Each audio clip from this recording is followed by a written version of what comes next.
C'est le FOMO, le fear. Alors, FOMO, missing out. Donc, du coup, ce FOMO, ça se traduit par la peur de louper quelque chose. Donc, cette peur de louper quelque chose, le problème, c'est que quand on est trader, on peut l'avoir un petit peu partout. Pourquoi? Et c'est pour ça qu'on vous dit souvent, quand on mettait cette pression psychologique de vous dire il faut absolument gagner d'argent à la fin du mois, il faut absolument être rentable en trading, parce que sinon je mange des patates à la fin du mois, sinon j'ai pas de quoi payer mes factures, en fait, vous accentuez considérablement le FOMO, cette peur de louper l'opportunité. Pourquoi? Parce que indirectement, qu'est-ce qui se passe? Si vous avez peur de louper l'opportunité, vous avez du coup peur de ne pas être rentable. Parce que vous dites, oh mon Dieu, si je ne prends pas l'opportunité, je ne gagne pas d'argent. Et si vous vous dites, ah, si je ne prends pas l'opportunité, je ne gagne pas d'argent, c'est-à-dire que je ne peux pas payer mes factures. Et là, on commence à rentrer dans un truc psychologiquement où vous commencez justement à faire un petit peu des traits d'impulsivité, des traits d'impatience, etc. Donc, le but, c'est d'essayer de décortiquer un petit peu comment on peut empêcher ce FOMO-là d'exister et surtout d'aller à l'inverse des raisonnements qu'on voit au quotidien qui accentuent le FOMO, justement, plutôt que le diminuer. Et à votre avis, quel raisonnement on pourrait avoir au quotidien qui accentue le FOMO? Déjà, l'espérance de gain. Ok. Qu'est-ce qu'on peut avoir d'autre? Moi j'écris très mal, on ne voudrait pas. L'excès de confiance. Qu'est-ce qu'on pourrait avoir d'autre? Manque de connaissances. On peut le mettre aussi dans cette catégorie-là. Ok, donc l'entourage, tu dirais, du coup? Alors, ça devrait pas trop exister, ça. Faut se dire, normalement, t'es pas censé voir le PNL de ton voisin, quoi. Ouais, mais bon, tu vois. Autour que ça a pris et que toi, t'es là. Justement, ça, c'est pas censé trop exister. Ouais. Même si ça existe forcément. Enfin, ici, on est les premiers des fois à crier qu'on fait des gains, tu sais. Mais voilà, ok.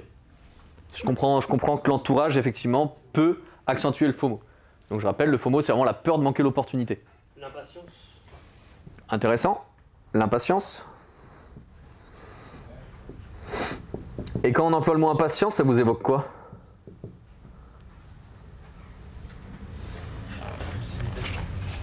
Comment? L'impulsivité. Oui. Alors impatience, impulsivité, oui. Si je vous pose la question autrement, qu'est-ce qui fait que vous êtes impatient? L'ennui. L'ennui. Tout à fait. L'ennui. Donc là, on a déjà quelques petits points dans lesquels on peut parler. Et ce qui va être surtout intéressant, c'est qu'on va devoir comprendre que si ça, c'est des points qui accentuent la peur de manquer une opportunité, on a logiquement intérêt de faire l'inverse de ces points.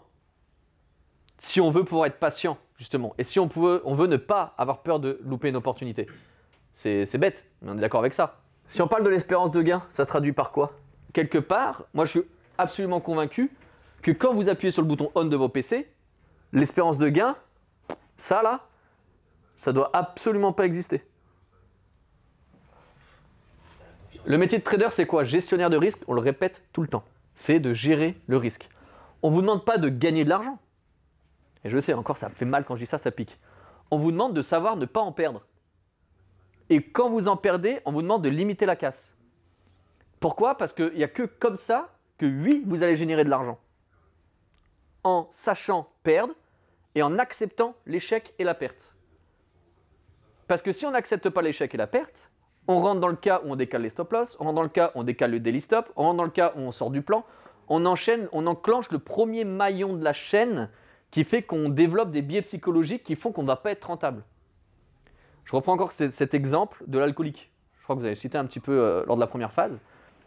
À un moment donné, il faut admettre que le trading, c'est une addiction. D'ailleurs, si on se pose la question, pourquoi c'est une addiction d'ailleurs le trading? Pourquoi c'est une addiction? L'adrénaline. Eh oui. Vous savez, toutes les hormones là qu'on sécrète, les endomorphines, etc. C'est pour ça, en fait, que ça en est une drogue. L'argent, l'alcool, tous ces genres de choses qui vont sécréter de la dopamine et des choses comme ça. C'est ce qui font que ça vous donne un shoot de plaisir. Un shoot d'hormones. On est OK avec ça? Donc forcément, quand vous prenez un trade gagnant, on a vite fait d'être accro à ça. L'espérance de gain, en aucun lieu, ça doit exister. C'est-à-dire qu'on va plutôt parler donc, de l'acceptation de la perte. Parce qu'il n'y a que quand vous allumez votre PC et vous dites « chouette, aujourd'hui j'ai perdu 200 balles », que là vous êtes totalement enclin de 1 à être hyper serein psychologiquement, Parce que vous avez déjà accepté que vous avez perdu de la thune alors que vous n'avez même pas commencé à trader. Donc vous tradez avec beaucoup plus de zénitude, vous allez beaucoup mieux accepter le daily stop, vous allez beaucoup mieux accepter les stop loss, et vous allez du coup beaucoup plus accepter votre plan de trading. Parce que qu'est-ce qui fait que vous ne respectez pas le plan? Bah de nouveau, l'espérance de gain. Ok? Pour la faire court, on va rester là sur ce premier point. Comment on va aller à l'inverse de l'excès de confiance? Si on sait que l'excès de confiance favorise le FOMO, donc favorise cette sensation de « Ah, j'ai loupé une opportunité, je vais rentrer rapidement dans le marché, je vais sortir rapidement, enfin peu importe ». Comment on compense cet excès de confiance? Alors du coup, on va pas faire l'antipode de dire « Bah non, on va manquer de confiance ». Non, ça serait débile. Il faut quand même avoir un minimum de confiance en soi. C'est pour ça qu'on dit que le trading est un peu un job de schizophrène. Hein. Il faut avoir hyper confiance en soi, mais pas trop. Être gourmand, mais pas trop. Accepter l'échec, bah ça c'est tout le temps. Donc comment on peut favoriser le fait de ne pas tomber dans l'ego de l'excès de confiance? Oui, être humble, certes, ok, mais alors, je vais être un peu cash. On doit avoir assez de confiance en soi pour savoir que notre trading va bien se passer, mais je pense qu'on ne doit pas avoir assez de confiance en soi pour se dire que mon humilité me suffit à pas avoir assez confiance. Avoir assez confiance. Donc je pense que, pour moi, l'excès de confiance, pour le maîtriser, ça va passer par des choses autres que des émotions qu'on a avec nous-mêmes. Donc, qu'est-ce qui peut canaliser nos émotions? Respect du plan. Alors du coup, je te reviens à poser la question, qu'est-ce qui fait que tu ne respectes pas ton plan?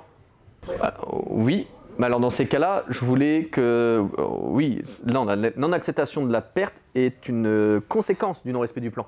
Moi, je veux la cause du non-respect du plan. Ok? Alors quel type d'émotion? On en revient encore à ça. Peur, ego, etc. Mais le non-respect, en fait, je veux en venir à ça. C'est que pour moi, le non-respect du plan commence à partir du moment où vous avez changé une routine. Et ça, c'est important parce que la routine stabilise vos émotions. Et croyez pas que c'est faux. Hein. Ça a une importance capitale. La routine stabilise énormément les émotions. Mais au-delà de ça, il y a aussi l'auto-feedback. Enfin, le feedback, l'auto-analyse. Est-ce que je suis fatigué? Est-ce que je me sens bien? Est-ce que là, au moment où je trade, je suis à découvert sur mon compte en banque? Eh ouais, mais rigolez, mais ça joue. C'est des détails qui jouent. Donc l'excès de confiance va pouvoir se maîtriser avec la routine et le fait d'être dans des circonstances stables, dans des circonstances émotionnelles correctes. Exemple typique chez moi, par exemple, la fatigue, c'est une catastrophe. La fatigue, ça déglingue mon trading, je le sais pertinemment. Donc forcément, quand je suis fatigué, beaucoup plus d'impulsivité, et plus d'impulsivité, plus d'excès de confiance. J'ai tendance à être hyper confiant quand je suis fatigué. C'est bizarre, mais c'est comme ça. Donc moi, je sais que quand je suis fatigué, je ne trade pas.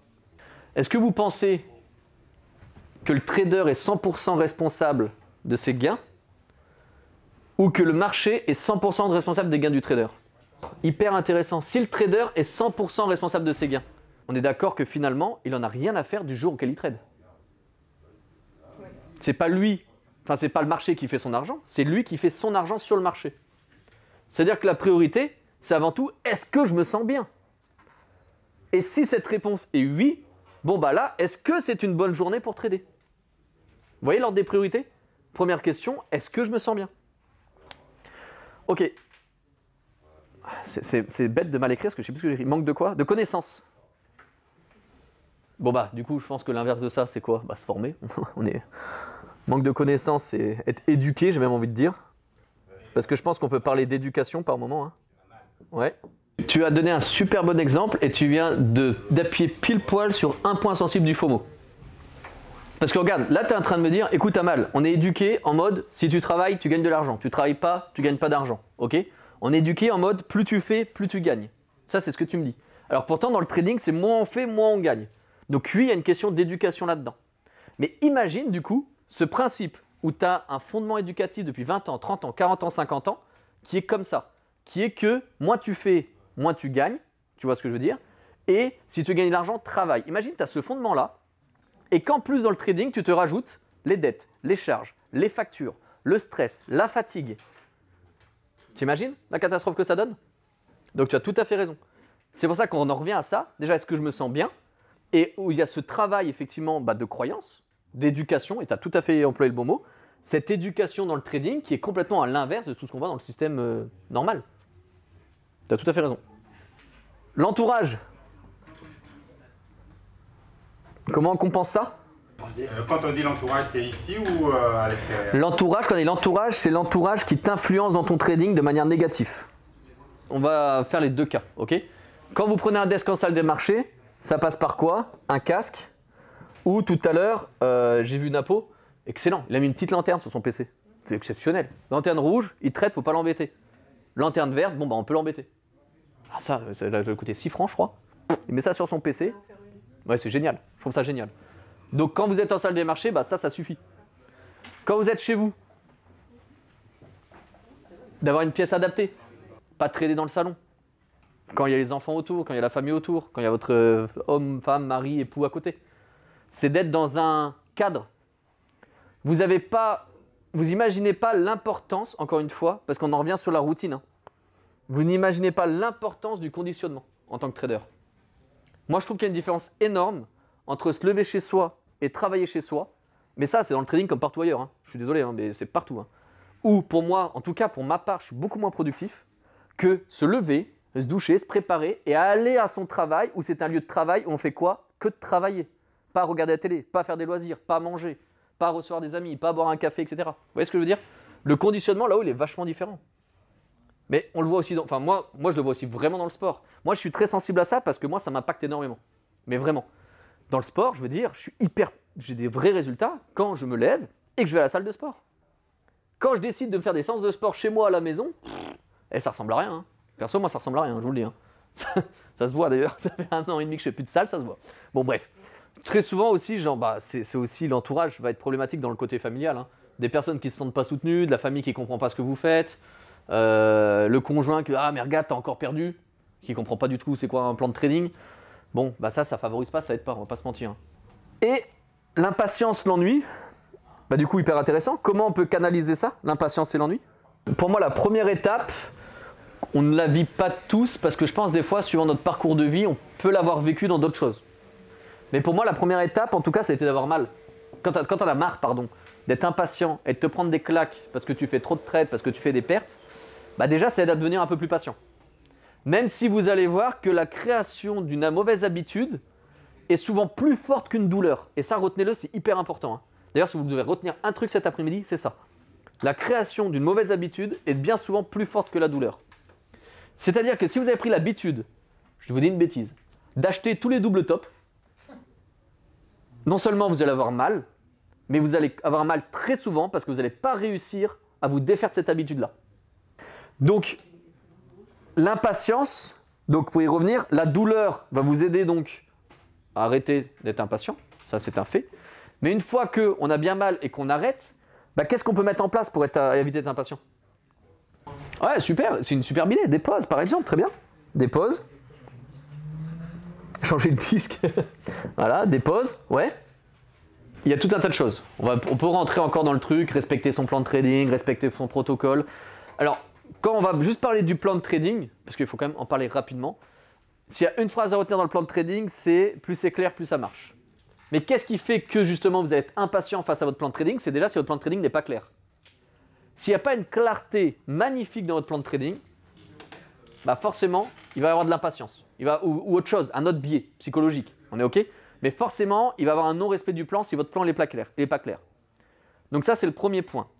Si vous avez un plan qui est clair et que le non-respect du plan, du coup, n'est toujours pas acquis, entre guillemets, il y a forcément des choses sur lesquelles il faut travailler, sur le rapport à l'argent, l'acceptation de l'échec, l'acceptation du gain, etc. Il y a forcément ça à travailler dessus. Posez-vous la question, encore une fois, est-ce que je me sens bien? Est-ce que je suis à découvert sur mon compte actuellement? Est-ce que j'ai des dettes? Est-ce que j'ai des choses? Est-ce que j'ai du stress? Est-ce que j'ai la pression de mon entourage? Tout ça, ça a du sens. Parce que c'est ce qui fait que vous n'allez pas respecter le plan.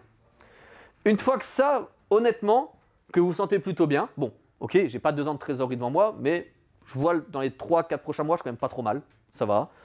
Mon entourage n'est pas trop au courant de ce que je fais, on s'en fout, j'ai pas cette pression-là, ça va. Une fois que toutes ces questions-là sont bonnes et que le plan de trading il est clair, si là, ça marche pas, il va falloir, moi je vous donne cet outil-là, je vous donne cet outil-là de remplacer un processus d'opposition par un processus de collaboration. Ça, c'est quelque chose de très fort et de très puissant qui marche du coup très bien en psychologie. Exemple concret, tu veux perdre du poids. Je te dis, oh bah super, tu veux perdre du bois, maintenant tu bouffes des haricots verts. C'est hyper chiant. Est-ce que là, je suis en train de remplacer un processus d'opposition par un processus de collaboration? Absolument pas. Je suis en train de remplacer un processus d'opposition par un processus de douleur. Pas génial. Et d'accord avec ça? Par contre, si je te dis, bon bah écoute, tu veux perdre du poids, écoute, ne te prive pas de tout.